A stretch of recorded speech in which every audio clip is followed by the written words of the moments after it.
So hopefully you checked out my video on why I love my first gen Cummins. And in this video, I'm going to go over a few things that I dislike about it. Now, I don't hate this truck at all or even dislike it by a long shot. I love this truck. But, as always, whether it be a design choice or just the age of the vehicle, there are things that I wish, weren't as they are. And I'll go over a few of those for you. So first off is the interior design. Just little things. I wish the door had a little pocket here. The center console is just this big old storage piece with 2 cup holders, some change, and maybe a pen or something here. But there's all this space that's wasted that could have been, more pockets or cup holders, or, make this kind of a better armrest. It does have armrests actually, but they're just okay. But on a lot of the newer vehicles, center consoles have greatly improved. Also, another thing are these little quarter windows here. You can see I have this rigged with some rubber and a penny in here. If I don't space it out like that, going down the highway, it sounds like you're in the middle of a tornado or something.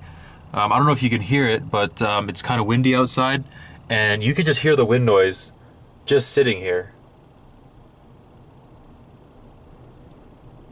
There's kind of a few gusts. I don't know if you can hear that, but trust me on this. When you're going down the road, you hear the wind noise. Like all these, just a matter of age. All these little window seals have, just had decades in the sun, and just don't seal the window as well as they did from the factory.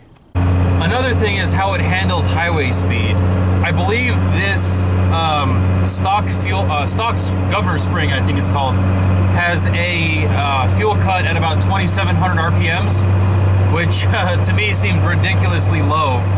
But in 5th gear, we can cruise at 65 pretty comfortably. You can kind of hear the RPMs. It's a nice, comfortable noise level. It feels like the RPMs are, in its happy spot. And this is also coincidentally where it gets the best fuel economy. I can get anywhere from 16 to 18 miles per gallon on the highway without towing. Towing, it goes down to about 14 or 15, depending on if it's a flatbed trailer or if it's a big old enclosed trailer. But let me get it up to about 75 for you, and you can hear how strained the engine seems, at least to me, especially compared to this nice even drone. So let me accelerate.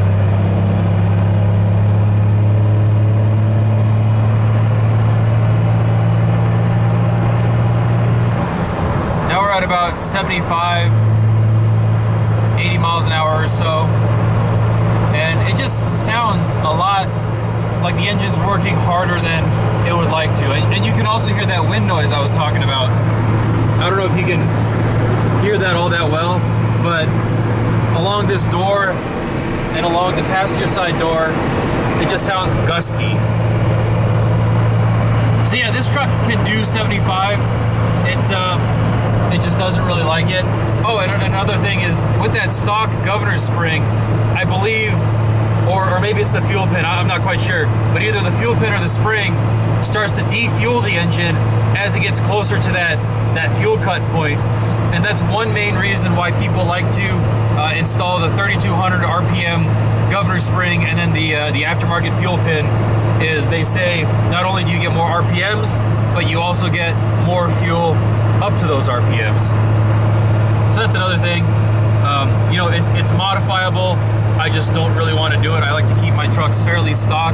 I'm not trying to win races in the truck. I'm just trying to tow what I need to tow and get to where I'm going.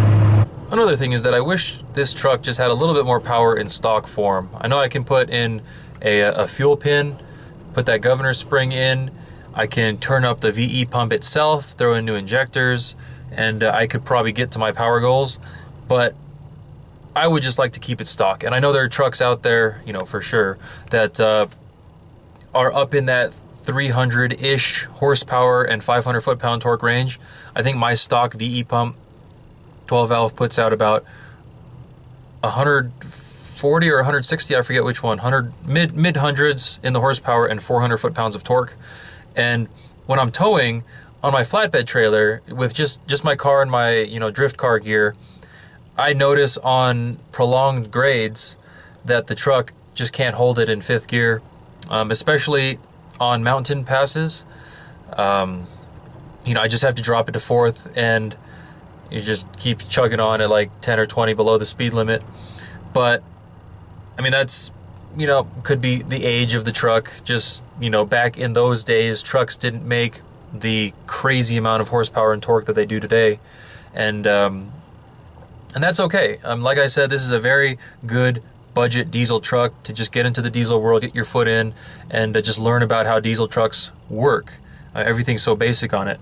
But yeah, towing. I've towed a flatbed car trailer with all my gear in it, and then I've towed a 24-foot enclosed trailer with a tire machine, the drift car, and then all the gear and whatnot.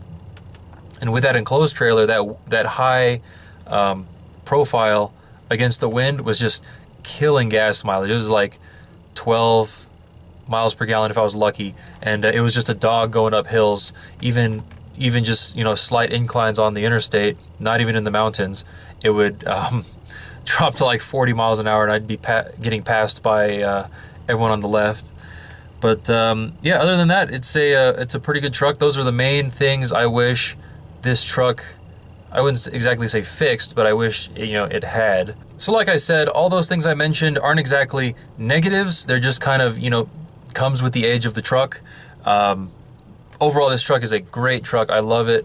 It'll tow forever. It'll get you where you're going. You might not get there fast, but it'll get you there, and it'll tow what you need it to tow. The brakes, oh, that's another thing. The brakes on these trucks, from what I've read and what I've experienced with my own truck, aren't the greatest, so you should probably have good trailer brakes on your trailer. But despite all that, I'm not saying that this is a horrible truck, not at all. But yeah, those are the main complaints, if you would like to call them, about this truck. But overall, great truck. As always, thanks for watching. Sub to the channel if you want to see more. Give it a like.